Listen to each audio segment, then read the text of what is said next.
What is going on, everybody? It's the Frost, and we're here for our AEW Rampage and SmackDown review for August the 19th, 2022, on the road to Clash at the Castle and on the road to All Out. Tonight we had a Trios tournament semi-final, as they say on Rampage. The Rampage semi-final coming up because after Rampage, because half the bracket is on Rampage, the other half of the bracket is on Wednesday night.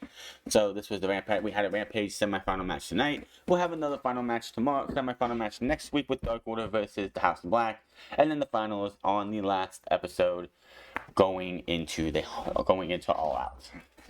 So. Also, we had Drew and Roman Reigns face to face on the road to Clash at the Castle, a fatal 5-way to determine the number one contender to the Intercontinental Championship, Walter, at Clash at the Castle.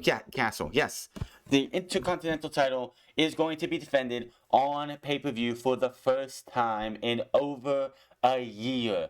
WrestleMania 37, the Nigerian drum match, was the last time the Intercontinental title was defended on pay-per-view, and I think that is a fucking shame. Absolutely shame. So we're going to start out with, of course, Rampage, which had the tag team titles on the line as well. But we start with Claudio Castagnoli, who makes his way to the ring, and he gets in the ring, gets the mic. Willie Yuta's with him. Yuta doesn't say anything. He says he feels great to stand in front of his mentor, Ricky the Dragon Steamboat, and says he feels more. He's sitting here not in gear. He's in sweats in a sweater, in a long sleeve, and it's like, I'd feel much better being in wrestling gear, and I'm opening an issue, an open challenge before anyone's got for the Ring of Honor title next Friday. So if anybody wants to jump and have this match, now is your time to do it. And all we hear is, I will. Out comes Dustin Rhodes, says he's dreamt of being in Castagnoli's place for the last 30 years to hold a World Heavyweight Championship, something he has never done. He says it is a dream of his, and he accepts that he will give him the best version of Dustin Rhodes, and says he is a fire. And Castagnoli says he sees the fire in his eyes, and if he brings his A game next week, then it's on, because I have not lost mine. They shake hands. Castagnoli walks off. We're getting a Ring of Honor World title match next week with Dustin Rhodes, accepting the challenge, obviously, to lose, but it should be one hell of a match. I mean, Dustin doesn't wrestle that often, and if he's going out there to have matches, they better mean something. Backstage, Lexi Nails with Ortiz and Ruby Soho. Soho says that they've been dying to get their hands on Sami and Tay, and they want them next week. Ortiz just says, next week, last night, last year, 6 months from now, 5 years from now, next week, it'd be now if you were here, and he's just going rabid dog. So we're getting a mixed tag team match probably next Friday. It was not made official tonight, so we'll make that official probably next Wednesday. Swerve of Glory versus a Private Party. This match came together because Private Party is being pressured by Andrade to win something, do something with their lives, because they haven't done shit since they've been in AEW. They've been here since pretty much day one, and they haven't done shit. So this was just Private Party trying to get as much in as they could to try and win this thing. Swerve, of course, gets dominated. Keith Lee tags in. He dominates for a bit. Swerve comes back in. He gets someone in on them. He even hits the back kick, his leaping kick to Quinn, but Quinn kicks out. So Swerve picks him up and hits him with the JML driver, which is his version of Made in Japan. It's an alternate version of Made in Japan. And 1, 2, 3, the Swerve and Glory pick up the win. After the match, Keith Lee pays respect to Private Party for even coming out there and having the match. And that was that. Moving on here, Zack Clayton versus Hook. This match lasted 20 seconds. Clayton comes out and he says he is the reality and says he's the biggest star on the show. And it's a shame he has to win the FTW title in the cesspool of West Virginia, I believe is where they're at. And he'll bring this back to the state people respect. New Jersey. Nobody respects New Jersey. The armpit of America, yes. So Hook gets in the ring. They ring the bell. Zack Clayton goes for a punch. Hook ducks, locks in the red rum. He puts in the he makes him go sleep, and that was that. So Hook picks up the win, and that was all of that. So we head backstage. We see Matt Menard, Angelo Parker. Matt Menard wonders if Hook wants to have a taste of them, and Angelo Parker wonders, what if the FTW title was held by a sports entertainer? People wanted to see Hook get some actual competition. Well, he's getting it, it looks like, in Matt Menard and Angelo Parker. Should be interested to see what's going on with that. One of those matches could happen on Rampage. One of those matches could happen at the pay-per-view. Whatever, I don't know. We'll see what happens. But it looks like Hook is going to be clashing with the Jericho Appreciation Society as well, and it's good to see them, like, at least Matt Menard and Angelo Parker moving on to other things instead of being sidelined and stuck working against the Blackpool Combat Club, Eddie Kingston, Ortiz, and Ruby Soho. Backstage, Lexi Nails with the factory at the poker table. Powerhouse Hobbs approaches them, flips the table, and says Marshall was supposed to take care of that bitch boy Starks. He says, where I come from, your word is your bond. QT's like, my word is my bond, and there's nothing more that I care about more than my word, and I promise you we will take care of this. Last week didn't work out for us, but we will take care of this. So yeah, that's going to be, if they don't take care of this, it will be a bad day for them when Hobbs gets a hold of them. So they say because, oh wait, hold on, I forgot. Billy Gunn is backstage, addresses the son, said they put the big boy's pants on at the wrong time. So next week on Wednesday, he's going to be bringing a couple friends. In come the Claim, they scissor, and it's going to be Colton versus Billy Gunn on Wednesday nights. So we come back into the arena, and we're told because Hook won his match so fast, we have a standby match: Buddy Matthews with Julia Hart versus Serpentico. And I will just say this right now: Julia Hart came out on, I think it was Monday or Tuesday, one of those 2 days. Monday, I believe it was, with new ring gear and new music. I've been saying this, and I haven't been saying it on here, but I've been saying this online and everywhere, that Julia Hart needs to change her gear. She's been coming out since she turned to the House of Black in just a darker version of her cheerleader outfit. I'm like, that's not a good enough change. If you're going to be different and you want to show that your transformation is complete, you need new, different design of gear, and she came out with that. Even has the House of Black word and symbol on it with the double flipped over scythe. So good shit. The music was banging too. Good stuff on that. This was a match against Serpentico. This match, Buddy Matthews absolutely just destroyed this guy. Pump handle for the win. Pump handle, turning slam, whatever they fucking call it, for the win. It's not the match that matters, it's what happened after. Matthews is celebrating when all of a sudden we hear Miro's music hits. He walks out, he's got something in his hand, we don't know what it is for a minute. He puts his hands up, and it's the mask of Malachi Black. One of his horned masks. Throws it down, him and Buddy Matthews come face to face. They start brawling and fighting. We have fight. Throws him into the ring. Julia distracts him for a mere second, allowing Buddy Matthews to get some offense in. In the end, he gets taken down. Miro's asking, where are the pagans? He ends up hitting him with the Machka kick. That sends him out, and that was that. So it looks like Miro's first target of the House of Black is Buddy Matthews. Well, we see Miro versus Malachi Black at All Out. They did announce that the Casino Ladder match will be returning this coming All Out. We will have that match on the pay-per-view, so gonna be interesting to see who's in it. We could see possibly Miro and Malachi in that to have his match go that way. Do not worry, we'll have to wait and see. Backstage, we have the Faker, Jamie Hayter, and Rebel talking. Faker says the same cringy ass shit. She sucks in the ring, on the mic, and I'm sitting there going, Jamie Hayter has outgrown this trio here by 6 months. Jamie Hayter needs to drop the 2 sacks of dead weight she's been carrying around for 6+ months and go be a bigger star on her own. They are holding her back. Plain and simple. She needs to drop them. Rebel can go back to makeup. The Faker can go back to being a dentist. And Jamie Hayter can be one of the biggest stars in the company for the women. Penelope Ford versus Athena. It's recently come up that they have started to acknowledge Kip Sabian wearing the box on his head. He's been doing it for about a year since he came back from injury, and they had not acknowledged it for a very, very long time until recently, and the most recent it was during Pac's match at his last All Atlantic Championship match on Dark. They actually mentioned that he's been following Pac around for all of his matches, so it feels like Pac versus Kip, it could be happening, but I could see Pac versus Will Ospreay happening, but that's neither here nor there. But they have finally started to acknowledge Kip Sabian, who's been sitting around with a box on his head, usually on Dark tapings, for weeks on end. Athena picks up the win. Penelope Ford did look like she's improved since we've seen her last. Now, after the match, the baddies come in, Layla Gray and Kiera Hogan. They beat her down and they hold her.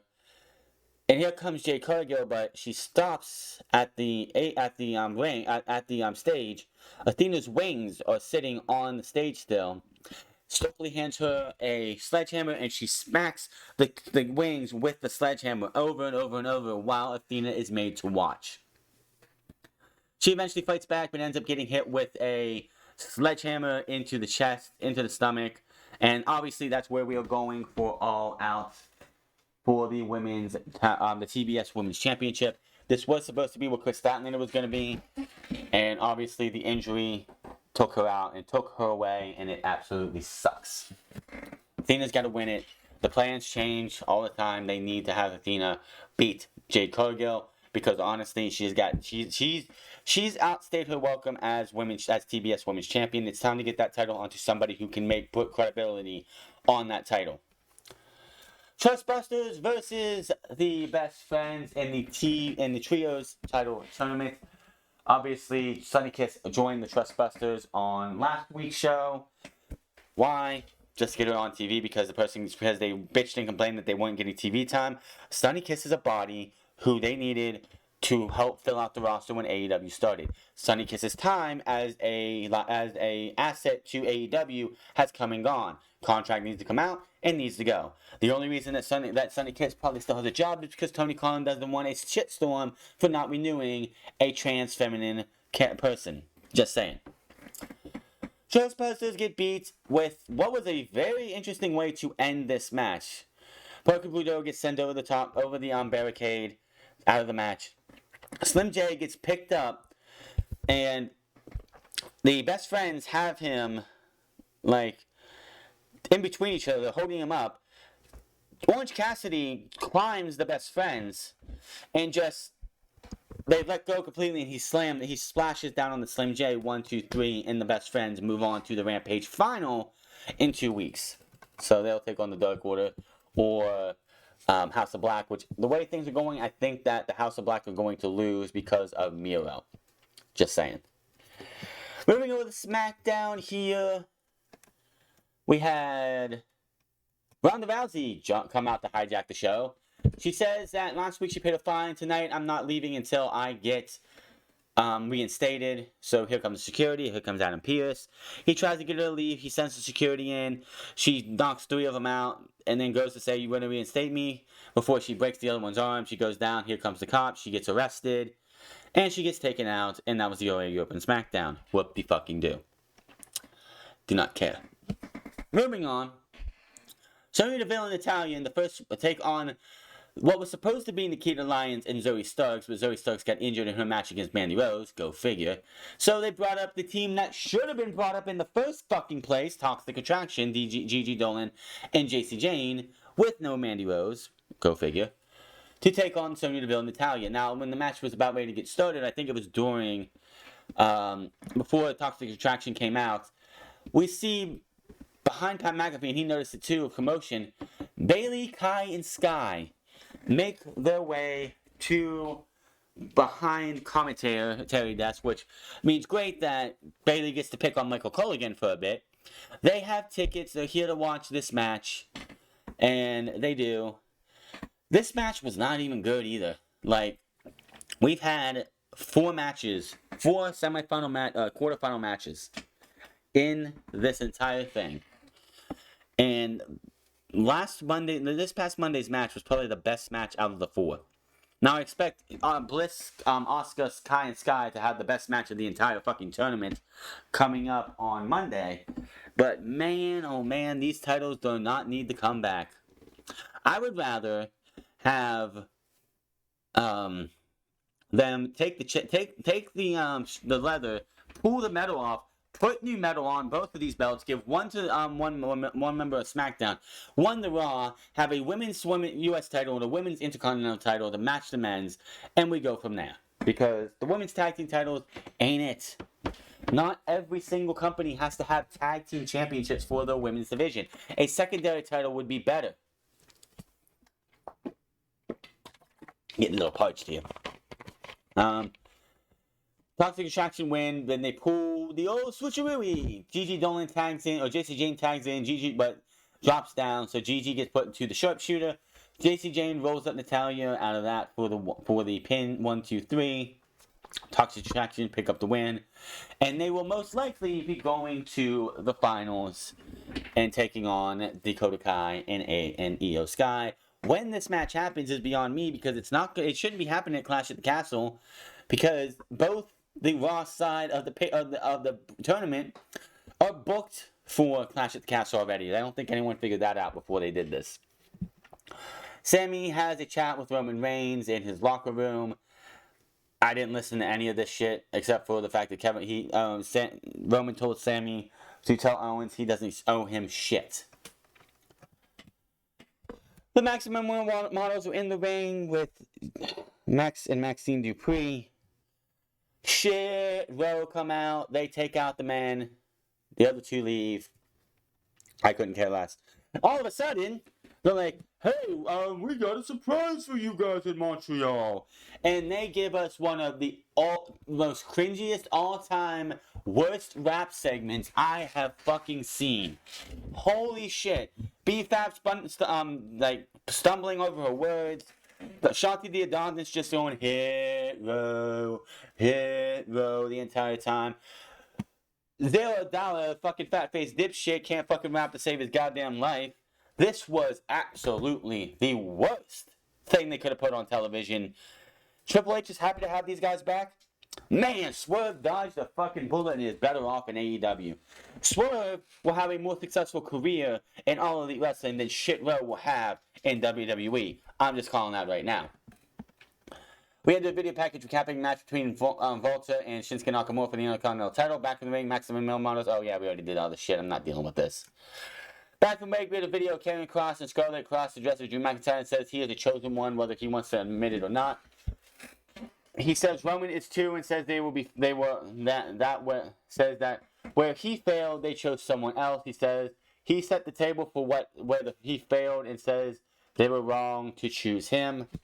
We go to the ring where Sheamus comes to the ring, followed by Madcap Moss, Happy Corbin, Ricochet, and Sami Zayn, as we have a 5-man match for the see who goes on to face Volta for the Intercontinental title at Clash at the Castle. Boy, oh boy, Montreal loves themselves some Sami Zayn. This motherfucker gets in the ring. Everyone else starts brawling. Sami Zayn just stands in the corner, and we get the massive Olay chants. Olay, Olay, Olay, Olay, the entire first minute of this match. This match was all over the place. These 5 guys went out there and beat the living shit out of each other. We even had the Cody Rhodes spot where you get injured. Sami Zayn tweaked his shoulder, so he had to walk to the back. Fans chanted for "We Want Sami." He blew up, and everybody came out. The roof came unglued when he came back in to try and win the match. Halfway through this match here, Sami Zayn jumps up to try and come in the ring and gets kicked by Baron Corbin. Michael Cole, on commentary, tried to be slick. Didn't do it. He did it in a hushed voice, saying, Sami Zayn kind of looked like El Generico right there. What? Anybody thinking that Vince McMahon is working behind the shadows in WWE still, that right there should have shut you the fuck up, because Vince McMahon would never allow the mention of El Generico on his company's TV. Mentioning Ring of Honor, mentioning all these other past personas or places these people have worked. Vince hates professional wrestling. Triple H loves professional wrestling.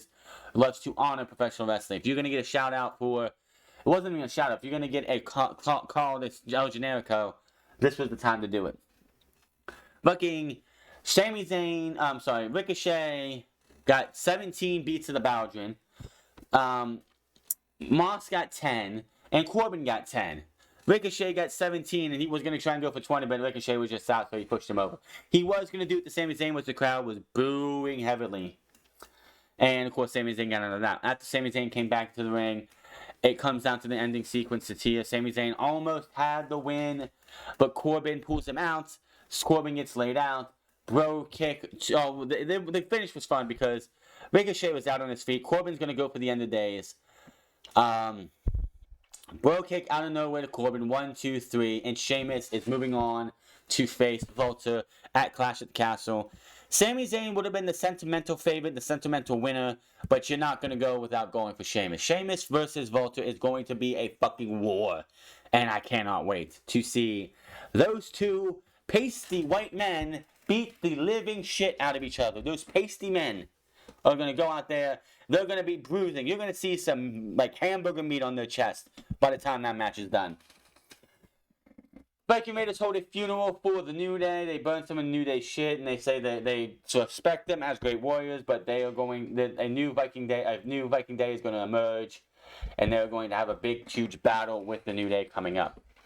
We see the contract signed between Liv Morgan and Shayna Baszler last week. We had the Liv Morgan and Kayla Braxton asked if she was worried about her match with Shotzi later, and said that she wouldn't be a good champion without fighting. She said that Shotzi will probably target her arm, but she used to having a target on her back because everybody wants to have this championship, and she has to be a fighting champion.